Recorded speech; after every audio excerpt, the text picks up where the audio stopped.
Hi అందరికీ ఇవాళ మనం చాలా రుచిగా తక్కువ ఇంగ్రీడియంట్స్ చపాతీలోకి పర్ఫెక్ట్గా సరిపోయే సూపర్ టేస్టీ కర్రీ రెసిపీని తయారు చేయబోతున్నాం.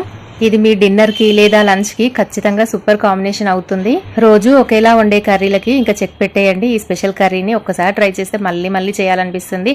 ఎలాంటి చికాకు లేకుండా తయారయ్యే ఈ కర్రీ ఎలా వండాలో ఈ వీడియోలో పూర్తిగా చూసేద్దాం రండి. మరి మిస్ అవ్వద్దు, ఫుల్ వీడియో చూడండి.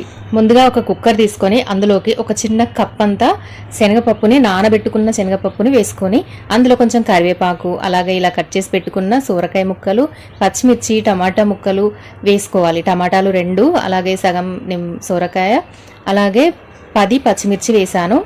ఉప్పు, పసుపు వేసుకోవాలి. కొంచెం జీలకర్ర వేసుకోవాలి.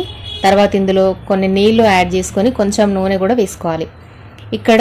ఇక్కడ నేను కారం వేయట్లేదు. కారం మొత్తం మనం పచ్చిమిర్చితోనే యాడ్ అయి ఉంటుంది కాబట్టి కారం వేయట్లేదు. మీరు ఇంకొంచెం కారంగా కావాలి అనుకుంటే ఒక 2-3 పచ్చిమిర్చి ఎక్కువ వేసుకోవచ్చు. ఇక్కడ నేను 10 పచ్చిమిర్చి వేసాను. అది కూడా కారంగా ఉన్నవి వేసి ఒక్క 4-5 విజిల్స్ గనక మనం ఉడకబెట్టుకుంటే ఇలాగ మనకి చక్కగా అంతా కూడా ఉడికిపోతుంది. ఈ కర్రీ మనం పచ్చికారంతో చేస్తున్నాం అనమాట. ఇలా ఉడికించుకున్న తర్వాత మీడియం ఫ్లేమ్లో ఉడికించుకోండి, మంచిగా ఉడుకుతుంది. హై ఫ్లేమ్లో పెడితే ఇంకా అంత సాఫ్ట్గా కుక్ అవ్వదు అనమాట. సో ఇలా ఉడికించుకున్న తర్వాత మంచిగా ఒక పప్పు గుత్తితో కానీ ఇలా స్మాషర్తో కానీ ఇలాగా మెత్తగా రుబ్బుకోవాలి. ఇప్పుడు తగినన్ని కొంచెం వాటర్ యాడ్ చేసుకొని మంచిగా ఒక 2-3 నిమిషాలు ఇలా ఉడికించుకోవాలి. మళ్ళీ ఆ తర్వాత దీంట్లోకి పోపు వేసుకోవాలి.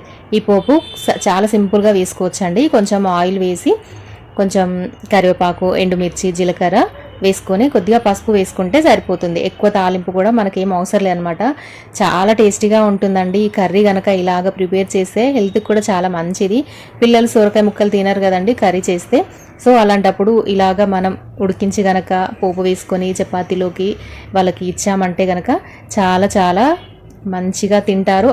ఇలా చపాతీకి బాగా సూట్ అయ్యే టేస్టీ కర్రీ రెడీ అయిపోయింది. మీరు తప్పకుండా ట్రై చేసి చూడండి. మీకు నచ్చితే ఒక లైక్ కొట్టండి, అలాగే కామెంట్లో మీ ఫీడ్బ్యాక్ చెప్పండి. ఇంకా ఇలాంటివి తెలుసుకోవాలంటే మన ఛానల్ సబ్స్క్రైబ్ చేయండి.